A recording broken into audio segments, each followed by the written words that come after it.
adalah adik sebelah kami, Muhammad Ahmad, saya Muhammad Imran. Saya Muhammad Izan Azali. Saya Muhammad Abdul. Untuk pertama sekali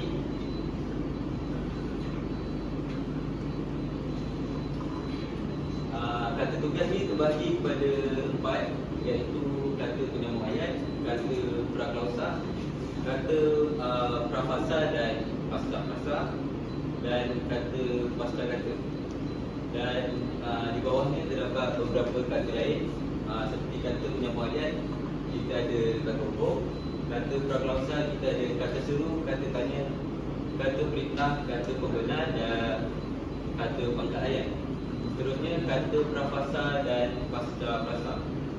Yang kita tahu prafasa maksud pra adalah sebelum, dan pasca prasa itu adalah selepas prasa.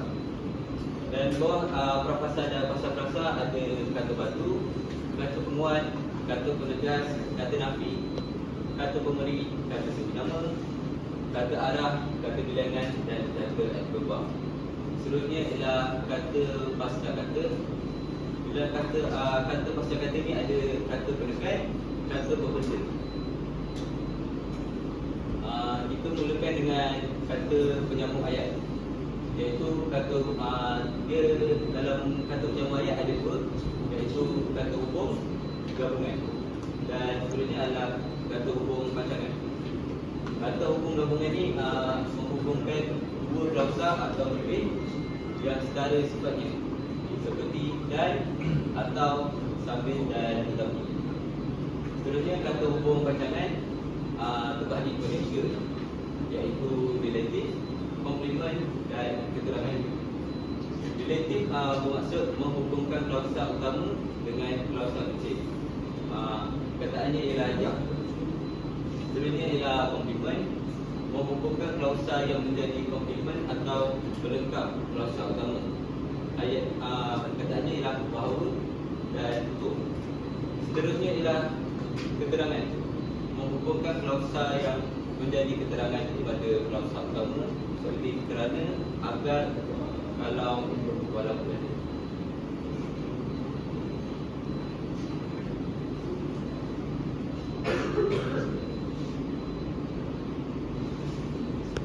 Okey, untuk kata praklausa ada 2. Pertama, kata seru. Yang kedua, kata tanya. Okey, apa perkenaan untuk kata seru? Kata seru ni perkataan yang digunakan untuk melarikan perasaan atau ayat seruan lah. Okey, kita contoh macam begini contoh antara 3 ni. Kita buat amboi dan syabat. Untuk kata tanya pula, okey, perkenaan dia perkataan yang digunakan untuk bertanya soalan. Ada 3 bentuk kata ganti nama digunakan sebagai kata tanya. Okey, contohnya di iaitu apa, siapa dan mana, bila, beberapa, bagaimana dan berapa. Untuk kata praklausa ada 3. Kata perintah, kata pembenar, kata pangkat. Okey, untuk kata perintah, kata yang digunakan untuk menimbulkan sesuatu tindak balas seperti perintah, arahan, larangan, silaan atau permintaan. Okay, contoh dia sila, jangan dan tolong. Okay, untuk kata benar, perkataan yang digunakan untuk mengesahkan sesuatu pertanyaan seperti ya, benar atau betul. Okay, itu yang kata pembuka ayat. Kata pangkal ayat, perkataan yang dijadikan penanda kesinambungan ayat. Syahadat, kisah, semula. Okey, seterusnya kita akan pergi ke kata prafasa dan kata pasca prasa. Okey, yang pertama kata bantu, perkataan yang hadir sebelum prasa kerja. Prasa aditif atau prasa sendiri nama bagi membantu untuk menimbulkan makna tambahan dari aspek masa. Kata bantu aspek dan perasaan, kata bantu belakang. Sudah aspek mahu belakang. Okey, yang kedua kata penguat, perkataan yang hadir sebelum atau sesudah prasa. Adjektif bagi menguatkan maksud prasa tersebut. Okey, kata penguat terbagi pada 3 jenis, iaitu kata penguat dan kata penguat bebas. Yang paling yang first kata penguat depan ya paling hadapan kali dia ada, dan belakang dia ada di terakhir. Okey, dan yang bebas ya bebas ada di mana. Okey, yang ketiga kata menegas, perkataan yang hadir untuk memberi penekanan pada bahagian-bahagian tertentu dalam ayat seperti kau, tak, dan lam. Okey, yang keempat kata nafi, perkataan yang hadir sebelum frasa nama, frasa kerja, frasa aktif atau frasa semi nama. Okey, yang terakhir kata pemberi, perkataan yang hadir sebagai pemberi adalah hal antara subjek dengan frasa predikat daripada golongan frasa nama, frasa adjektif atau frasa semi nama.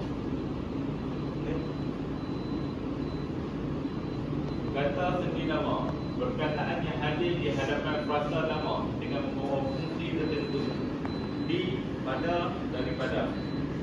Dia kata arah, perkataan yang hadir sebelum frasa nama tapi lazimnya selepas. Kata semi nama bagi menunjukkan hala, contohnya atas, utara dan penjuru. Kata bilangan, perkataan yang hadir sebelum frasa nama yang berfungsi sebagai penerang juga. Lazimnya kata bilangan berpasangan dengan penjodoh bilangan seperti dua, berpuluh-puluh, masing, beribu-ribu. Okey, yang terakhir kata adverb, perkataan yang hadir sebelum atau sesudah kata nama.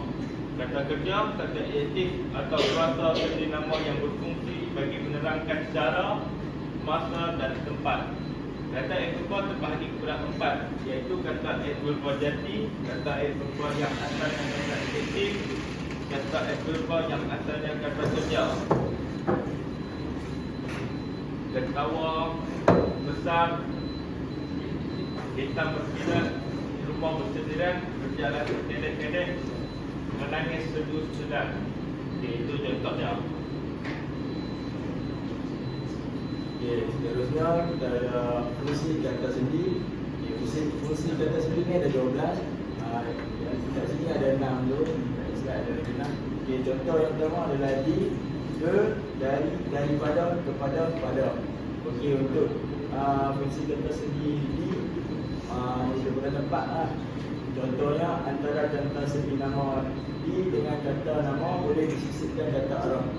Okay. Untuk ke, arah, tempat, waktu dan masa. Okay. Antara kata sendi nama di dengan kata nama boleh disisipkan kata arah.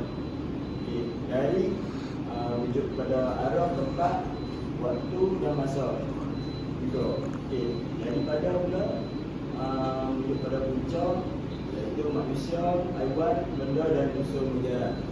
Okay. Seterusnya sumber atau asal kejadian dan perbezaan atau perbandingan. Okay. Kepada pula sasaran, manusia, haiwan dan unsur mujarab juga. Okay. Pecahan dan perubahan keadaan. Pada wujud pada waktu dan masa, tempat bagi sesuatu contoh kerja, ada dan pada.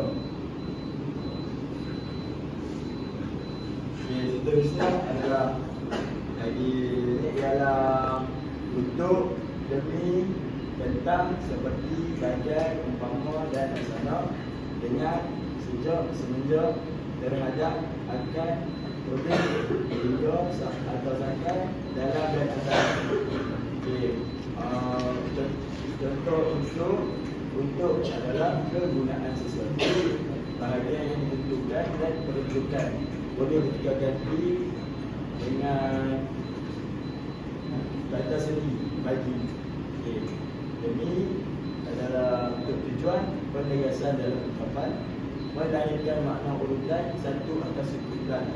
Okay. Seterusnya adalah tentang, tunjukkan sesuatu yang tidak tentu, umum atau mujarab. Okay. Sebenarnya seperti, bagai, umpama atau laksana dalam wujud pada perbandingan. Okay. Dengan juga adalah contohnya dengan bersama-sama atau berserta, cara sesuatu dilakukan, memakai ataupun menggunakan alat perbandingan yang serupa atau sama, semenjak pula digunakan pada waktu dan masa terhadap rujukan yang melibatkan penyambut tertentu, contohnya manusia, haiwan dan benda, akan didahului oleh pada adjektif perasaan. Boleh membuat dalam ayat bersih diterkena sebab bila ada sampai melihat tingkat dan hak masa, waktu atau tempat dalam antara lingkungan yang tidak mempunyai ruang atau jarak. Seterusnya adalah kata pasca kata. Kata pasca kata ni terdiri daripada dua, iaitu kata penekan dan kata pembenda perkataan. Kata penekan ni perkataannya digunakan untuk memberikan penegasan kepada kata yang bergabung dengannya. Contohnya sesungguhnya, bahawasanya dan sepatutnya. Kata pembenda perkataan pula berfungsi untuk menjadikan sesuatu perkataan yang bukan daripada kata nama sebagai kata nama. Contohnya adalah sakitnya, puasnya dan lantangnya.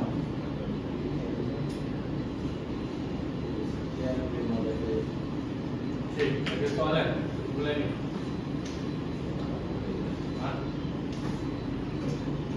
Ni, nombor masuk ni. Apa? Okey, kalau tak ada, nanti akan slide dalam group kan? Akan slide dalam group. Okey, baik, terima kasih. Kumpulan seterusnya.